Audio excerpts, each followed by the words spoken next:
Thank you. Thank you very much.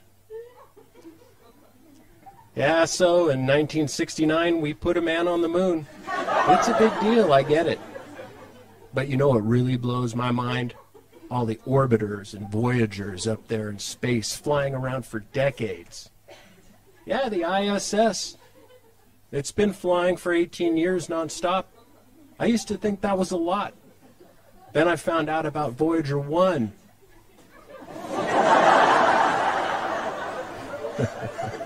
Yeah, this thing has been flying nonstop for 41 years straight. And the batteries still work. I wish I could get batteries that lasted 41 years. I'd be set. And then I found out Voyager 1 has a twin.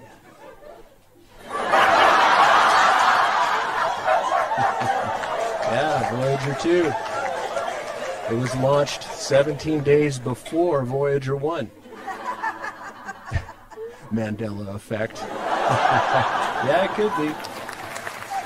Oh, and the results are in from the distant asteroids Bennu and Ryugu.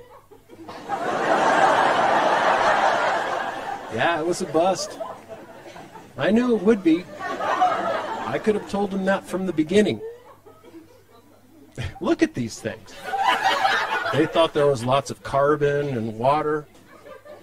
But anybody can tell they're just as dry as burnt charcoal. Turns out these asteroids are just bags of rubble, barely held together by gravity. A total waste of time. Maybe we should just stick with the moon. We've gone there a lot in the past. And plus, in July this year, it's the big 50-year anniversary of Apollo 11. The first man on the moon. Yeah. But guess what I found out?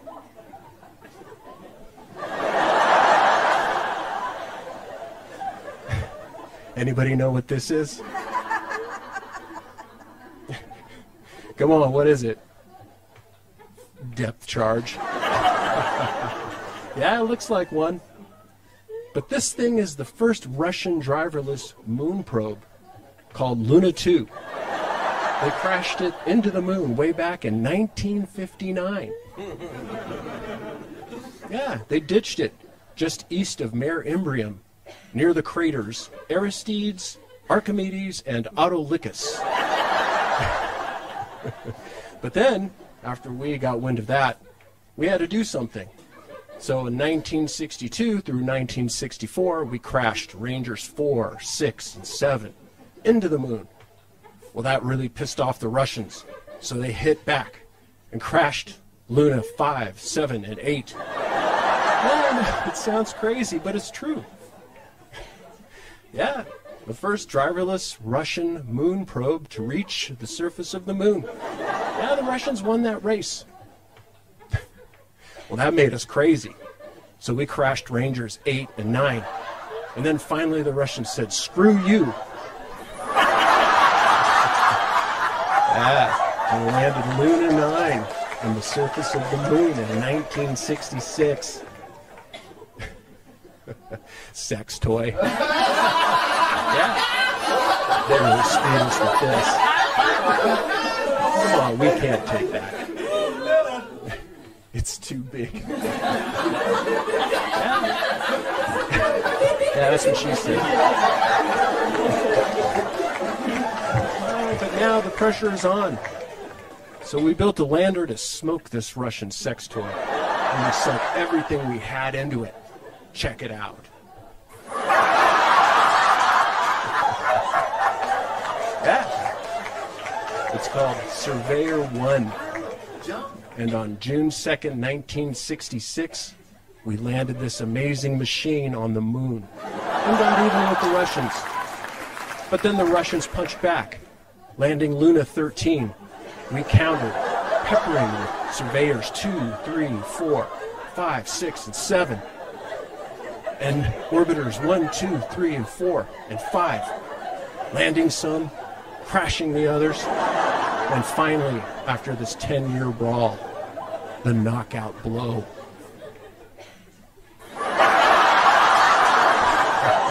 Yeah, that's right. We put a man on the moon. Small step for man, one giant leap.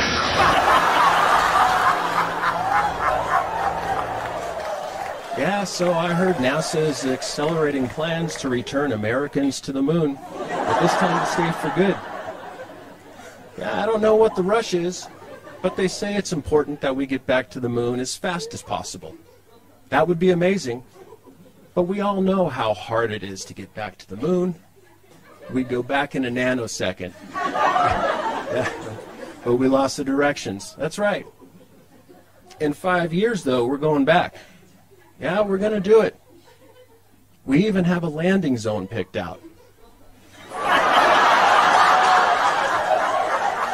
Right here, near Shackleton Crater, at the south pole of the moon.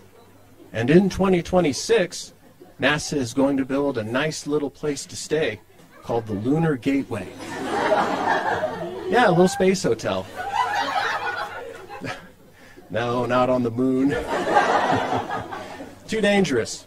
Poke a hole in your spacesuit and that's it. So they're going to build this little space station hotel where it's easy to build a space station hotel. Right here, in the moon's orbit. Yeah, it makes the most sense. All the building materials are weightless and easy to handle. The perfect location, too. Check out that view.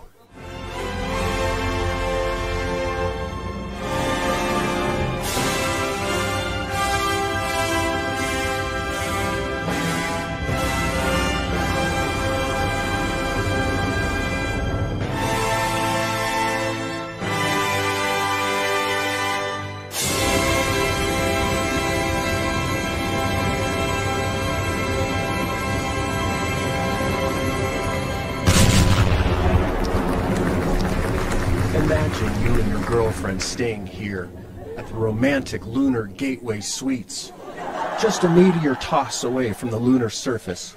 Heck, in the same day, you could go to the moon, do a little sightseeing, check out some craters, and by dinner time, you're back in your luxurious Lunar Gateway Suite, soaking in the hot tub, drinking champagne, and watching the Earth rise.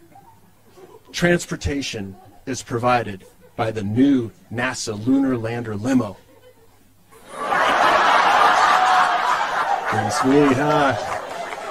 This lunar limo will take you to the moon and back to your space hotel safely. It has all the latest technology. It's fully loaded. Personally, I prefer the older model landers.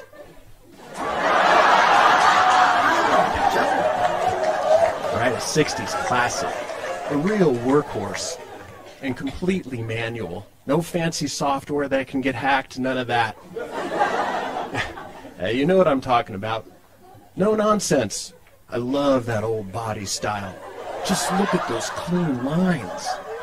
To me, it doesn't get any better. But they're making fancier models now, that's fine. Sure, I get it. I like to be comfortable when I travel too. But first class is expensive. And then, when you get to the moon, you need to rent a rover.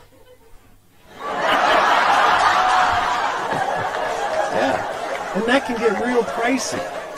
The rover's fun, but there's not much else to do.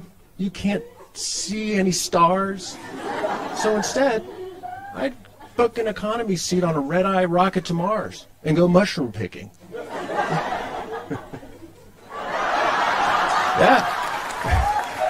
Yeah, they've got shrooms growing on Mars. Yes, they do. I know it sounds crazy, but it's true. Those are the good kind. Just imagine drinking some Mars mushroom tea, getting on a mountain bike, and tripping out on all the broken down rovers and landers everywhere. I'd pay a premium for that trip. Burning Man. What is it? I don't care. Give me that thing. Give it to me.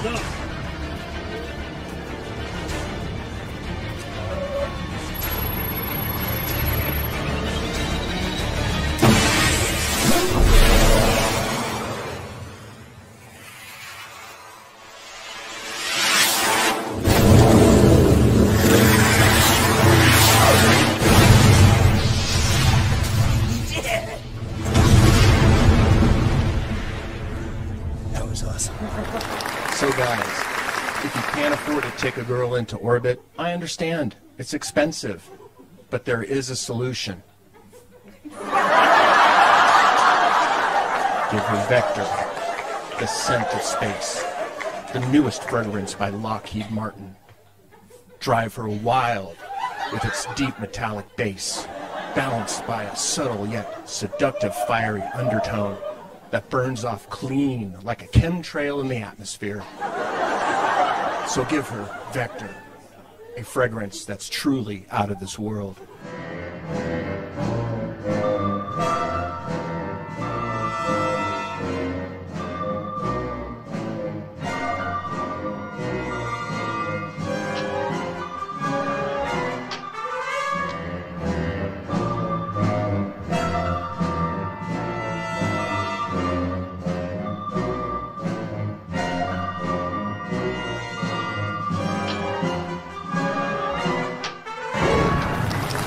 So I heard the astronauts on the ISS are getting some new spacesuits. I know that doesn't sound like a big deal until I found out the ones that they were using up there are 40 years old. Yeah, it sounds crazy, but it's true. I had no idea space work suits could last that long. My Carhartt work pants are only a couple of years old, and they're totally worn out. Holes in the knees, torn pockets, they're trashed. I wish I could get a pair of work pants that lasted 40 years. I'd be set.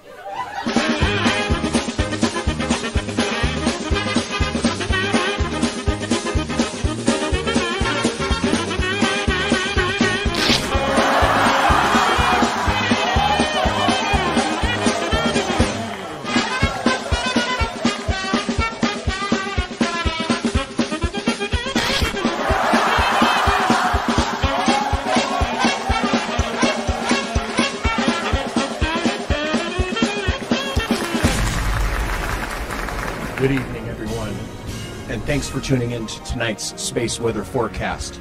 But first, a quick message from our sponsor.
Tonight, geomagnetic unrest for the next 2 days. Earth will pass through a minor stream of solar wind flowing from a southern hole in the sun's atmosphere. Here's the sun. Over there, a coronal hole. The powerful solar wind shoots out, and we catch a solar breeze. Good name for a drink. Yeah, it sounds like a good one. But later tonight, Arctic sky watchers are in for a real treat. The beautiful aurora will be dancing around the pole tonight. No cover charge and complimentary solar breeze all night. Come on, you're guaranteed a good time.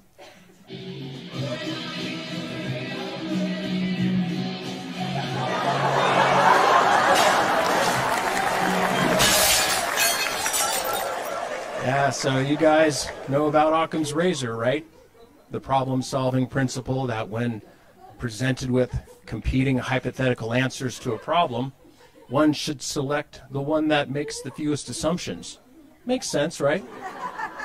The answer that's the least complicated, the simplest answer.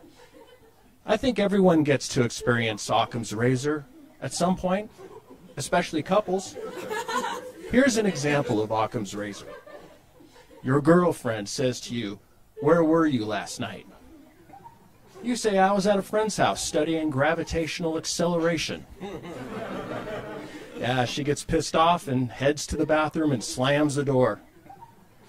Yeah, you can hear her rifling through the medicine cabinet. Uh-oh. You know what that means. Then the bathroom door opens and she's walking towards you with one hand behind her back. Yeah, that's right. Now you're scared because you know what she has back there. And she asks you again, "Where were you last night?" And you say, "Look, I was studying gravitational acceleration, honest." And she gets right in your face and says, "Okay, tell me how gravitational acceleration works." So you tell her. Every planetary body, including Earth, is surrounded by its own gravitational field, which can be conceptualized with Newtonian physics as exerting an attractive force on all objects. And she says, "Oh, she was an attractive force, huh?" And you say, "No, no, no. Assuming a spherically symmetrical planet, the strength of this field at any given point above the surface is proportional to the planetary body's mass, and inversely proportional to the square of the distance from the center of the body." Your girlfriend says, "Center of whose body?" Whoops. Now you got to lay it on thick, right? So you say, "The strength of the gravitational field is numerically equal to the acceleration of objects under its influence." Then she says, "Oh, you're under the influence."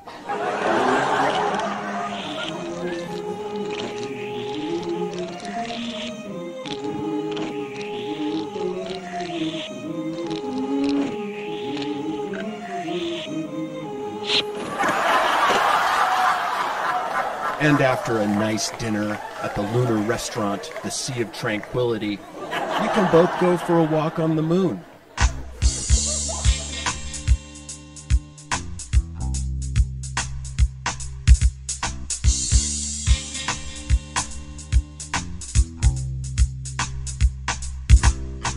Show me how to wear these, walking on the moon. Won't you look real cool now, walking on the moon? Don't want you to tease me, walking on the moon. Show me how to wear these, walking on the moon. So, missing, I'm thinking my days away, no way. And if the surprise I pick, some say tomorrow's another day. And you say I may as well play.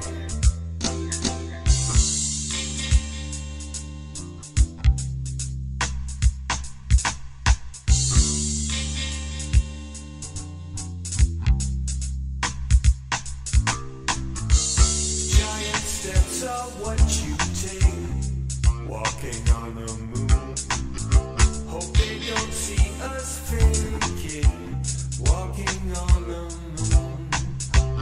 We could walk forever, walking on the moon. We'll take it together, walking on the moon.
just half.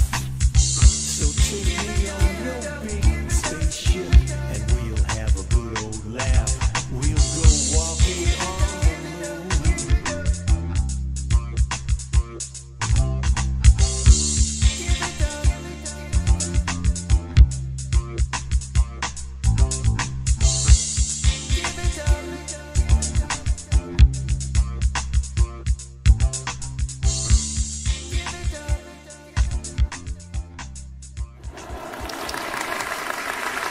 Yeah, so being a flat earther is great.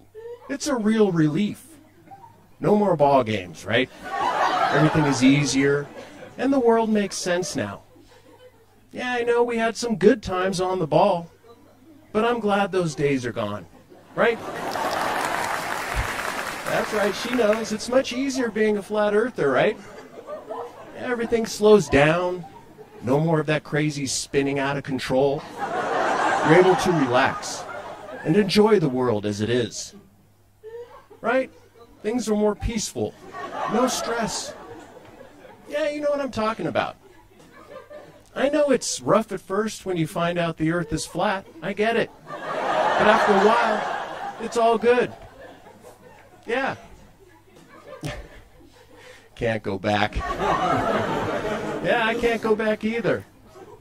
Just imagine trying to play all those ball games now. No way. That would take too much energy. And plus, I couldn't do it if I tried. So forget it. Those days are over. Long gone. And that's fine by me. Frankly, I look forward to being old and flat, sitting in my easy chair and laughing at the news. I protect these gorgeous birds.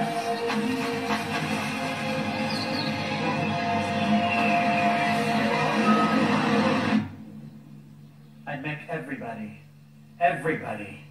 very small. All right. You guys have been great. Thank you. Thank you so much. Thank you. Good night.